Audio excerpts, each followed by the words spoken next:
Hey everyone, and welcome to the Women's Wellbeing Conversation.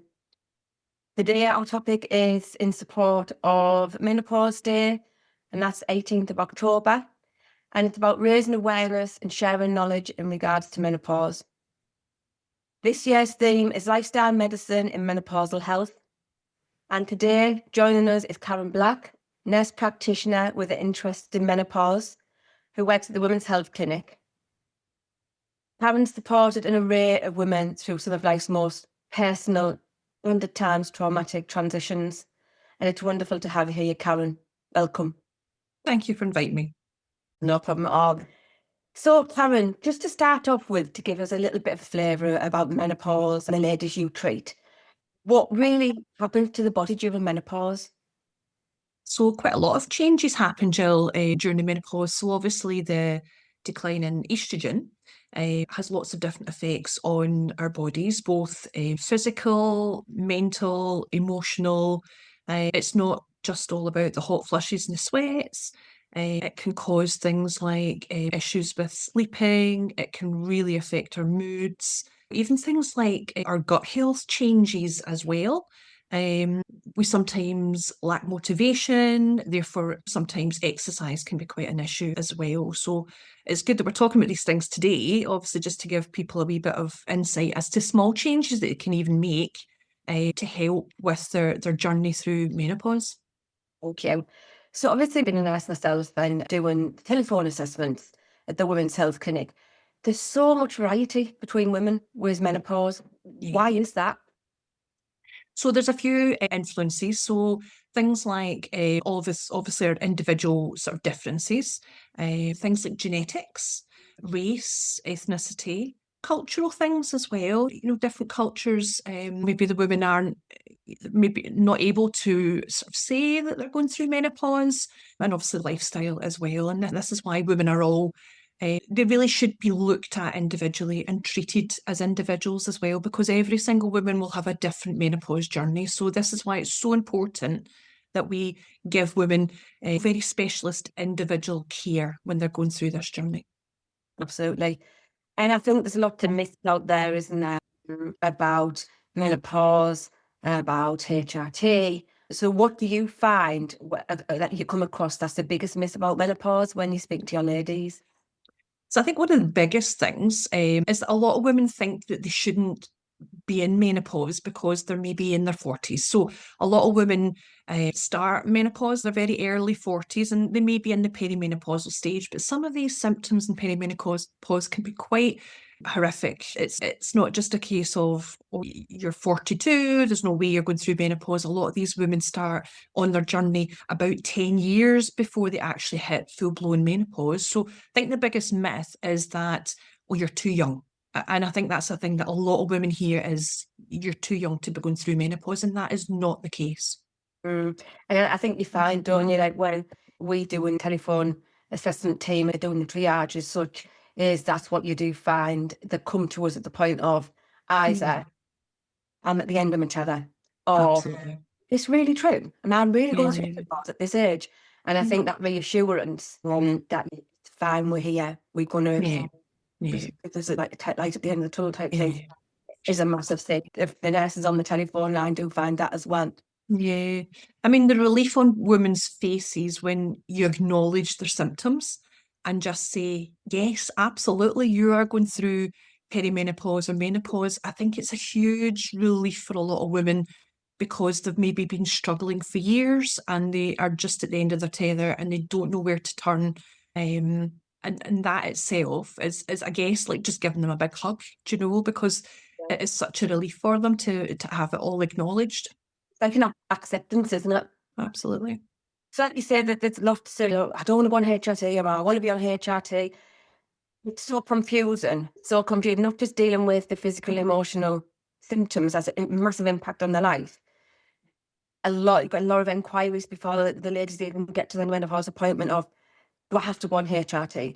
Do I have to do this? Do I have to do that? And I think when they come to us, they don't have to do anything. Nobody has to do anything. And that's the discussion like you give them. So in relation to Menopause Awareness Day, the theme like we've identified is lifestyle medicine. So, as a person who is a nurse, perimenopausal, to me, lifestyle medicine means, what do I eat? Do I eat healthy? Do I exercise much? Do I actually get off my chair? Can I be bothered to get off my chair? Is my sleep good? Is my mental well-being, is that good? Is my social aspect, is my positive relationships good with those around me? So it's very holistic. So do you agree with that, Karen? Do you think that's what's meant by lifestyle medicine? Definitely. I think the biggest thing is that we need to be kind to ourselves because this is a journey. As much as it's maybe the end of one chapter, because a lot of women have stopped their periods, so it's the end of a chapter, but this is the beginning of a new adventure when it should be looked at that way. And I think it's definitely really important that we, we look at making some changes in our lifestyle and just kind of be really kind to ourselves as well, because it's not easy, but with the right support and the right help. And it doesn't mean to say that every woman needs or wants to go on HRT, but with maybe making some adjustments to lifestyle, it really helps. It helps both physically, but it helps mentally as well and makes us feel better about ourselves. And that's really, really important as well. Absolutely. And do you think there's, obviously, like we've mentioned, there's healthy eating, nutrition, exercise and movement, sleep, mental, like you said, being kind. Do you think there's one that matters the most, like for nutrition, for instance? What would be your advice around that? The biggest thing is there's not one thing I would say is more important than the other. I would say it's a combination of obviously lots of different things. I think the biggest thing is if you tend to have takeaways every night and not eating healthily, and maybe sitting about and doing nothing, then even making some sort of gradual changes, even small changes, can really be really beneficial. So I think it's a case of not going on extreme diets, not going off and hiring a personal trainer. I think if you do tend to maybe in an evening just go home and sit in front of the TV all night, then just make a small change. Just say, right, okay, 3 nights a week, I'm going to go out for a walk. Start off, even say every day I'm going to hit 5,000 steps. Work on that week on week until you are maybe starting to do 10,000 steps a day. And that will have a huge impact on lots of different things. That'll impact how you feel about yourself. It'll improve your mental health. It's going to help your bones as well, because bone strength's really important when we're going through menopause, but also cardiovascular. So this is a huge thing as we are going through menopause, because the drop in the estrogen levels can affect our cardiovascular system. So we are then more at risk of things like heart disease and strokes. So even getting more active is going to reduce down that risk. So as I say, small steps, baby steps. If you're not an active person, you don't eat healthily, then don't go on any crazy I'm going to do this and completely change my diet. Just try and gradually change it, because I think sometimes as well, one of the biggest menopause symptoms is feeling overwhelmed. And I think if you try and do too much, you're going to make that worse. So I do think it is a case of just small changes at a time and just keep working on it and building on it. It's being realistic, isn't it? I mean, talking Yeah, absolutely. I'm in the 40s, and well, I was 42 when I had my little boy, and you work, and you get up, and you've got school runs, and you're working during the day, to then get in, do pee, and think about going for a 30-minute walk is, I go straight to the chocolate cupboard rather Yeah. than go. I think, it's being realistic, isn't it? Yeah, Like, absolutely. for me, it's getting that motivation to do the beyond order, and we've got to do this, we've got to do that. But you're dead right. It's like, it's not big changes, even if it's just go for a walk on the block or go on, if you've got a walk pad or something. It's just said it's there. I know I need to do it, but it's the motivation to Yeah, do it. Because yeah, you're right, you're striving too much to go on these gym diets or go to the gym, and you just know it's not going to happen. But no. setting realistic, Mhm. even the computer, even just Yeah, a little walk downstairs, putting some washing in, just doing something, because it's like I say, in real life, setting them big targets just doesn't work. And it's easy exactly. to get off the chair and go out to the kitchen to get a bar of chocolate. started doing that to work that off. So Yeah. it's about equal measures, isn't it, really? Exactly. And I think just focusing on one thing at a time as well. So, you know, if maybe you do tend to rely on takeaways a lot, then maybe your biggest focus at that time is to maybe reduce that down, try and start doing a bit of meal preparation. Or, I mean, some women, they use alcohol as a bit of a kind of crutch as well during menopause. That's a huge issue with menopausal women, is that they'll sit and have a couple of glasses of wine at night, makes them feel better at that point in time, but certainly doesn't help with the night flushes and sweats, the insomnia that we can have during menopause as well, and then we just feel rubbish the next day as well. So even if, again, your goal is, right, okay, I'll maybe sort of 2 nights a week have a drink. Again, just gradually reducing things down and just trying to make ourselves overall feeling better. And so, as I say, focusing on one thing is important. Absolutely, because Stevie said the brain fog is Yeah, got brain fog, and then you say you have a couple of glasses of wine, makes you feel groggy the next day. That demotivates you to do any exercise. So it's a bit of it's cyclical, isn't it? it is. Yeah. Yeah. Yeah, very much so.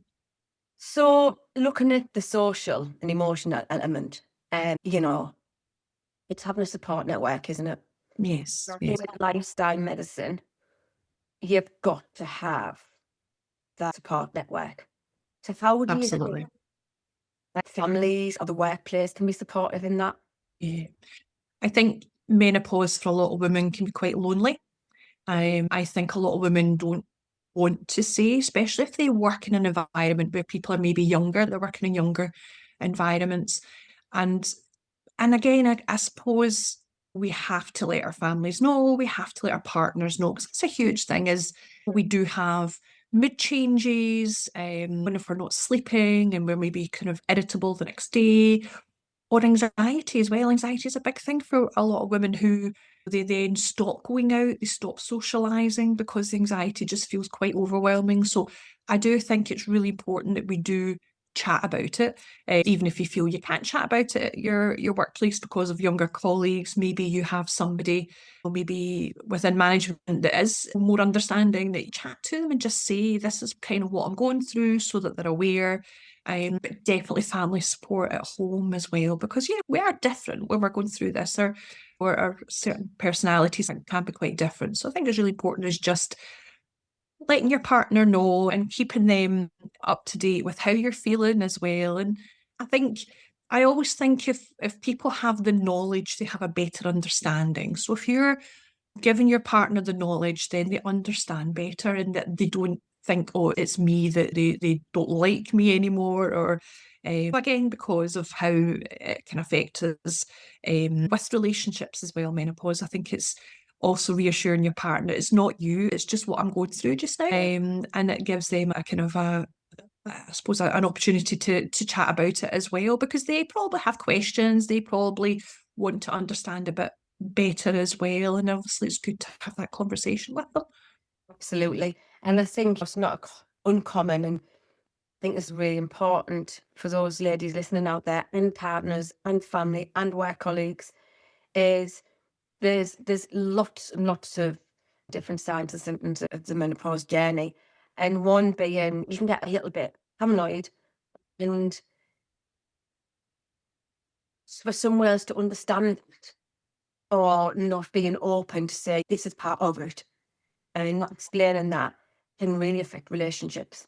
Yeah, absolutely. And I think having that, like you say, the education, knowledge is power, and having an open and honest forum really to say, this is how it is. But on the flip side of it, work colleagues, managers, families need to be understanding to that and think, I'm not taking this personal. How can I support? And Absolutely. adjustments, isn't it? Even in the workplace and at home. Them invisible roles I talked about in my last podcast relating to mental health. It it's often help being proactive and taking on the roles and responsibilities that always been that ladies with menopause is often help. That is massive. Absolutely. And like I say, you fully agree, Karen, having an open and honest and education is key. Kind to each other, like you said. Yeah. So Karen, that is absolutely amazing, really informative, insightful. I hope it's helped a lot of women out there and partners, friends, families, work colleagues. Last message, what would your message be to given women struggling with menopause in regards to lifestyle medicine, Karen? Yeah, I think the biggest message is to be kind to yourself first and foremost. This is a journey, and this is a journey that you should never be on your own with either. And I think it is engaging with other people who are going through the journey or engaging with sort of healthcare, people who have got an interest in menopause, specialist, because you're not alone when you should be supported. It is something that every single woman should be supported with. Every woman will have a different journey, and this is why you should be looked at as an individual and given the support, the care, the compassion that you deserve when you're going through this as well. But most importantly is, you're not alone, and be kind to yourself. Thank you. To make an inquiry with the Women's Health Clinic about any stage of menopause or any other of our services, we're on the internet, on the Women's Health Clinic, Instagram, Facebook. You can have free 20-minute consultations, mini assessment.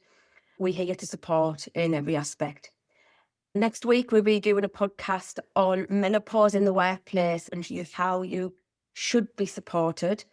And there's lots of education. There's a lot of tips that I'm going to be given. So I'll be look forward if you tapped into us for that. Thanks everyone for listening.